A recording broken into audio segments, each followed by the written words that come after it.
नमस्कार, आप सभी का बहुत बहुत स्वागत है। आप देख रहे हैं आपका अपना चैनल हिंदी खबर। आपके साथ मैं अतुल अग्रवाल हूं। इस वक्त हमारे साथ हैं त्रिवेंद्र सिंह रावत जी। आप उत्तराखंड के पूर्व मुख्यमंत्री हैं, हरिद्वार के मौजूदा सांसद हैं। 6,53,000 वोट आपको मिले। आप खांटी संघी हैं। 19 साल की उम्र में आरएसएस में शामिल हो गए। उत्तराखंड बीजेपी के अध्यक्ष रहे हैं। गुजरात, यूपी और झारखंड के चुनावों में महत्वपूर्ण भूमिका निभाई। अमित शाह के करीबी हैं। योगी जी के बहुत पक्के वाले दोस्त हैं। पुराने पत्रकार हैं जी, पत्रकारिता में मास्टर्स किया है इन्होंने। और ऐसा कहा जाता है कि जिस भी प्रदेश की जिम्मेदारी त्रिवेंद्र जी को मिलती है उस प्रदेश में बीजेपी की सरकार जरूर बनती है। त्रिवेंद्र जी, स्वागत हिंदी खबर पे आपका। धन्यवाद धन्यवाद अतुल जी। आपके परिचय में कुछ छूटा तो नहीं? नहीं, थोड़ा बढ़ के ही हो गया। उत्तराखंड में हालात कैसे हैं? सरकार कैसी चल रही है? प्रदेश कैसा चल रहा है? उत्तराखंड में बहुत बढ़िया है। उत्तराखंड पूरे देश के लिए सब पानी इकट्ठा कर रहा है। पहाड़ बर्फ से ढक रहे हैं जी। और आपको शुद्ध पानी पिलाया जाएगा नोएडा में। एक एक करके मैं आऊंगा बात करने के लिए। बतौर मुख्यमंत्री पुष्कर सिंह धामी को आप कैसा देखते हैं? अपने जैसा, जी। अपने से बेहतर या अपने से निम्नतर, कमतर? देखो, मैं अपनी तुलना तो मैं किसी से नहीं कर सकता, लेकिन पुष्कर सिंह धामी बहुत बढ़िया सरकार चला रहे हैं। जैसे एक नौजवान को चलाना चाहिए वैसे चला रहे हैं।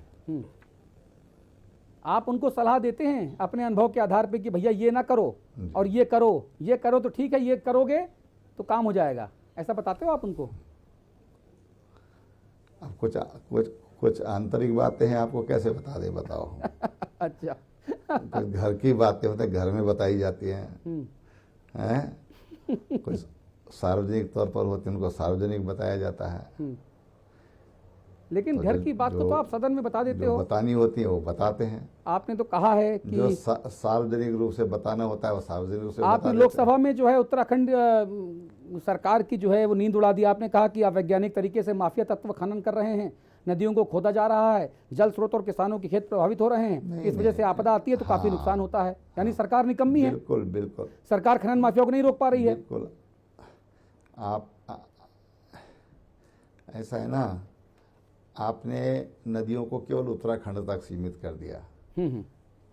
अगर आपने मेरा भाषण लोकसभा का सुना होगा सर, तो मैंने कहा कि हिमालय लगभग 2500 किलोमीटर से ज़्यादा क्षेत्र में फैला हुआ है और उससे अनेक नदियाँ निकलती हैं। पर्यावरण से बचाव के लिए और जो आपदाएं आती हैं उससे बचने के लिए जो अवैज्ञानिक तरीके से खनन होता है उस पर ध्यान देने की जरूरत है, उस पर गंभीरता से विचार करने की जरूरत है। आपने कहा कि मैं हरिद्वार से आता हूं, हरिद्वार जिले में अवैध खनन हो रहा है। आपने कहा हरिद्वार जिले में अवैध खनन हो रहा है। ये नहीं कहा, कहीं नहीं कहा। आप सुन लीजिए दोबारा। मैंने कहा कि हरिद्वार जिले में पिछली बार ज़्यादा वर्षा के कारण हमारे 60% गन्ने की खेती खराब हो गई। केवल हमारी जो शुगर मिल्स हैं वो 40% पर ही चली हैं। उसको दोबारा सुन लीजिए। अच्छा, यानी कि उत्तराखंड में कहीं पे अवैध खनन नहीं हो रहा है। उत्तराखंड में कोई अवैध खनन माफिया नहीं है। इसलिए गंगा के तटों को बांधने की जरूरत है, जो मैंने शब्द प्रयोग किए। और देखो भाई, ऐसा है अतुल जी सर, ये थोड़ा बहुत तो चाहे कोई कितना ही 100% एनर्जी लगा दे, फिर भी 10-5% तो चोरी होनी ही होनी है। उसको कोई नहीं रोक सकता है। और मैं उसको स्वीकार करने मुझे कोई दिक्कत नहीं। तो मैं अपने समय की बात कर रहा हूँ। तो मैंने अपने एसएसपी को बोलता था, उनको अधिकारियों को बोलता था, बोलते साहब इतना तो हम कर देंगे, लेकिन 10% हमारे बस की बात भी नहीं है। तो 100% कहाँ होता है कभी भी। तो अच्छा, ये जो उमेश कुमार जैसे खानपुर के निर्दलीय विधायक हैं, जो आप ही के जिले में एक विधानसभा सीट से आते हैं, जो सदन के भीतर कहते हैं कि 500 करोड़ रुपए का जुगाड़ हो गया है, सरकार गिराने की साजिश रची जा रही है, लेकिन सूत्र नहीं बताते हैं। धामी सरकार उनके खिलाफ कोई कार्रवाई भी नहीं करती, कोई जांच भी नहीं होती, कुछ नहीं हो रहा, सब ठन ठन गोपाल है। क्या ये उसी 10% में आते हैं लोग, इन जैसे और बहुत सारे लोग, अरुण वर्मा, अरुण शर्मा, कोई अहलूवालिया है, कोई अग्रवाल है, कोई कुमार है, धामी सरकार सब उसी 10% में आते हैं जो उत्तराखंड खोदे डाल रहे हैं। ऐसा है कि हाथी अपना निकल जाता है, हाँ। ठीक है ना। हाँ। अब बाकी जो होते हैं छोटे मोटे प्राणी वो अपना काम करते रहते हैं। सर देखो, आज आप बहुत साफ साफ बोलने के लिए जाने जाते हो, लेकिन आज आप साफ साफ नहीं बोल रहे हो सर। अब कुछ आप भी समझ लीजिए ना। समझने वाले सब समझते हैं। अच्छा, नहीं तो ये जो मैंने आपको नाम 4-5 नाम गिनाए, चाहे उमेश कुमार के ऊपर बात की जाए, चाहे अरुण वर्मा, अरुण शर्मा, एक कोई अहलूवालिया हैं जो लाइजनिंग कर रहे हैं, एक अग्रवाल हैं दिल्ली के जो उगाही करवा रहे हैं, ठेके दिला रहे हैं, पट्टे दिला रहे हैं, जानकारी तो आपको भी होगी सर, आप तो पूर्व मुख्यमंत्री हो सर, सारा सेटअप आपका है। अतुल जी आप कौन उगाही कर रहा है, कौन क्या कर रहा है, तो मैं कैसे बता सकता हूँ। ये जिनका काम है उनसे पूछेंगे आप तो ज्यादा अच्छा रहेगा। हैं? मैं तो एक सैद्धांतिक बात कहूंगा और पार्टी की जो सोच है वो कहूंगा कि अगर कोई इस तरह से कोई अवैध कार्य करते हैं उस पर रोक लगाना ये प्रशासन का काम है। अच्छा, अभी आपने एक लॉ एंड ऑर्डर पे बात कही थी, आपने 1 सितंबर 2024 को कहा कि बदमाशों को उत्तराखंड में शरण मिल रही है, उत्तराखंड में लॉ एंड ऑर्डर ठीक नहीं चल रहा है। ये बयान तो आप ही का है, सही है गलत है, या 10% वाला खेल है? ऐसा है, दो घटनाएं घटित हुई थी और वहां पर पुलिस समय पर नहीं पहुंची। उसका जब वीडियो वायरल हुआ फिर पुलिस हरकत में आई। तो ये घटनाएं हैं और मुझे लगता है कि मैं उत्तराखंड से सांसद तो हुई, लेकिन मैं उत्तराखंड का एक जागरूक नागरिक के नाते भी अगर कोई ऐसी बात होती है तो ये मेरी ड्यूटी है कि अगर ऐसी कोई किसी से लापरवाही होती है तो उधर सरकार का या प्रशासन का ध्यान केंद्रित करूं। तो आपने जो कहा उसके बाद ही अभिनव कुमार जी को हटाया गया क्या, और दीपम सेठ को डीजीपी बनाया गया क्या? अरे भाई उसको तो हटना ही था। महीने बाद हटता, 20 दिन बाद हटता, उसको हटना ही था। वो उस पोस्ट में जो उसकी योग्यता होनी चाहिए वो उसके अयोग्य था, तो उसको हटना ही था। तो धामी जी को पता नहीं था कि अयोग्य आदमी को मेरे हटाने से कौन डीजीपी बना रहे हैं? मेरे कलम में ताकत कहाँ है? हैं जी? क्या धामी जी को पता नहीं था कि अयोग्य आदमी को डीजीपी बना रहे हैं? क्या पूछ रहे हैं अतुल जी आप? अरे भाई कई बार आपको भी तो कहीं अपने एडिटिंग में जब कोई छुट्टी पे चला जाता है तो दूसरे को बिठाना पड़ता है किसी अनाड़ी को। अच्छा, बिठाते हो नहीं बिठाते हो बताओ? हाँ, बिठाते हैं सर। हैं? ये बताओ। बिठाना पड़ता, जगह खाली थोड़ी रहती है। हाँ। जगह तो भरती ही है। अब त्रिवेंद्र चुनाव नहीं लड़ेगा तो वीरेंद्र लड़ लेगा, सत्येंद्र लड़ लेगा। जगह ने खाली नहीं रहना कभी भी। अच्छा सर, एक बात और बताइए, थोड़ा गंभीर मुद्दों की तरफ मैं लेकर आता हूं चर्चा को।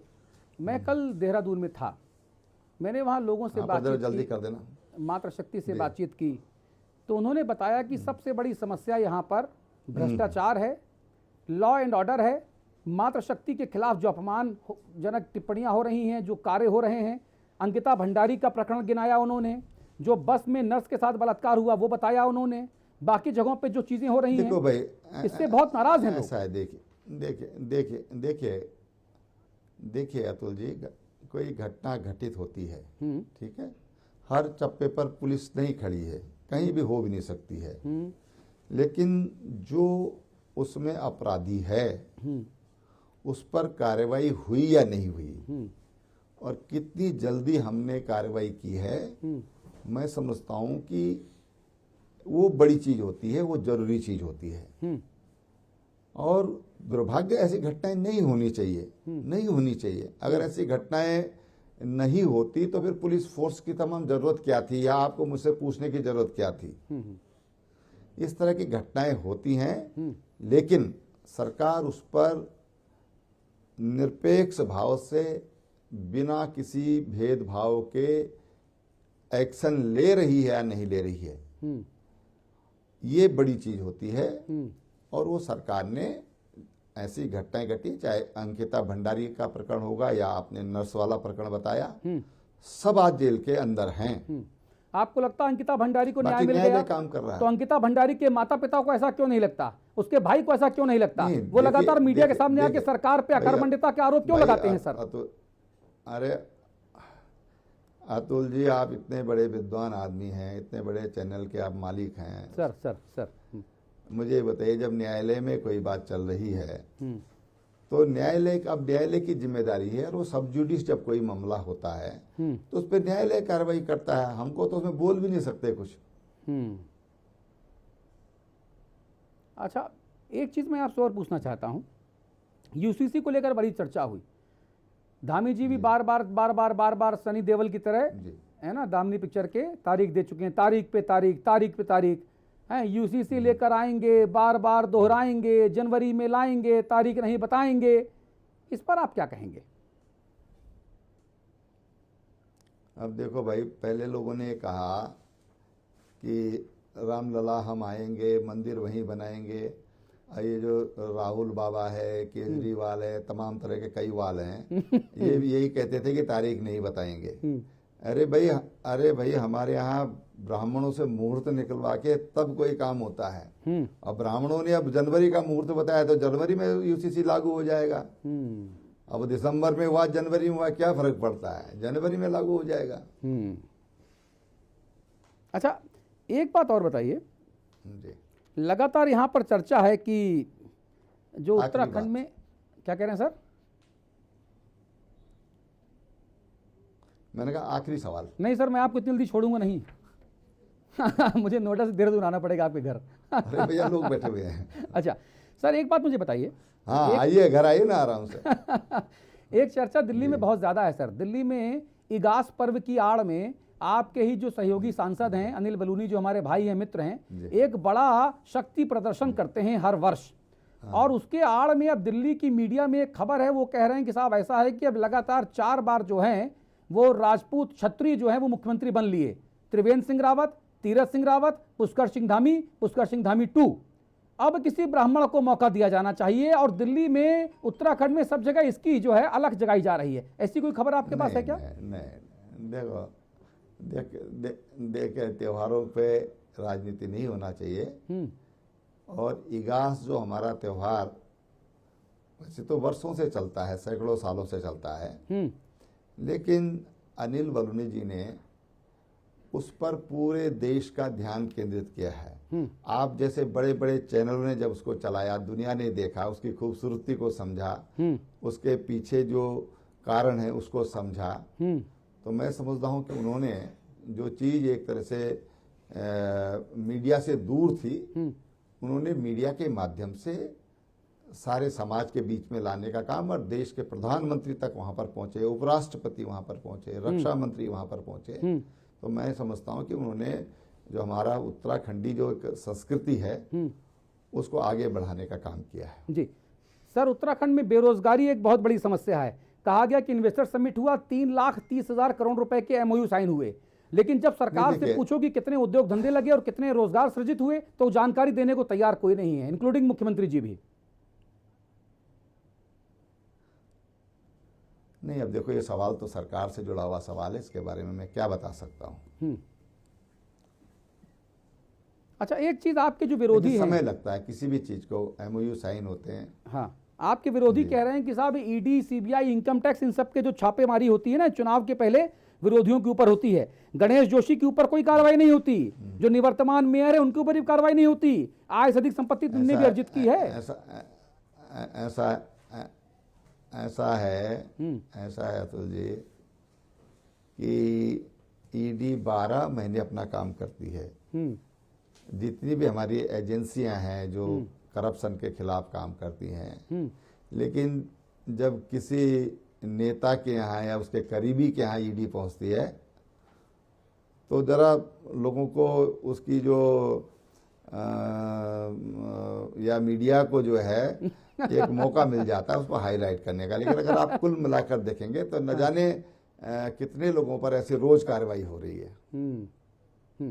सर, उत्तराखंड के युवाओं के लिए कुछ ज़रूर कहिए प्लीज़, क्योंकि मुझे पता लगा है कि युवा आंदोलन कर रहे हैं, पीआरडी और संविदा कर्मचारी और आंगनबाड़ी महिलाएं आंदोलन कर रही हैं सर, रोजगार नहीं मिल रहे हैं। देखिए ये देखो, ये तो लोकतंत्र में सबका अधिकार है अपनी बात कहने का, लेकिन मैं युवाओं से एक बात हमेशा से कहता आया हूं कि हमको स्वरोजगार पर फोकस करना चाहिए। उत्तराखंड में पर्यटन का जिस तरह से डेवलपमेंट हुआ है, जिस तरह से पर्यटक यहाँ पर आ रहे हैं, हमारे पास एक बहुत अच्छा वो एक नया आयाम और उसने बृहद रूप लिया है। अगर हम उधर ध्यान दें, हम मॉनिटरिंग पे ध्यान दें, हम लोग जो भी ऐसे जो जोखिम भरे जो खेल हैं, जोखिम भरा जो पर्यटन है, वो भविष्य का बहुत बड़ा रोजगार देने वाला क्षेत्र है। ये मैं जब बोल रहा हूं तो मैं यूएनओ की रिपोर्ट के आधार पर कह रहा हूं सर। तो युवाओं को थोड़ा फोकस करना चाहिए। आज जिस तरह से क्लाइमेट चेंज हो रहा है, अभी हमारा उत्तराखंड बागवानी के दृष्टि में कहूँगा कि वर्जिन है। आज भी हम 20% सेब अपना पैदा करते हैं, 80% हम विदेशों से आयात कर रहे हैं जी।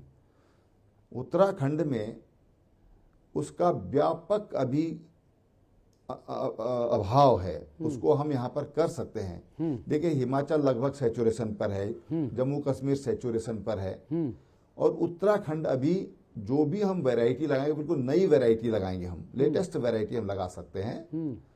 तो अगर यूथ उधर ध्यान देगा तो मुझे लगता है कि पहाड़ का पलायन भी रुकेगा और देश को हम अच्छा फल भी दे सकते हैं, लोगों का स्वास्थ्य को भी हम ठीक कर सकते हैं। सर, आखिरी सवाल, निकाय चुनाव के लिए आप कितने तैयार हैं सर?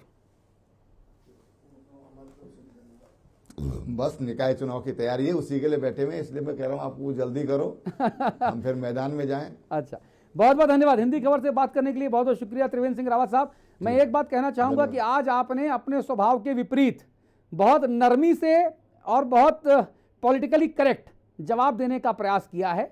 निकाय चुनाव के लिए जो आप तैयारियां कर रहे हैं, आप लोगों से घिरे बैठे हैं, बहुत जल्दी आपके घर, जिस घर में लगातार आता था, वहां आकर एक बार फिर से आपका विस्तृत इंटरव्यू करूंगा। बहुत बहुत शुक्रिया। हिंदी खबर पर खबरों का सिलसिला लगातार जारी है। नमस्कार।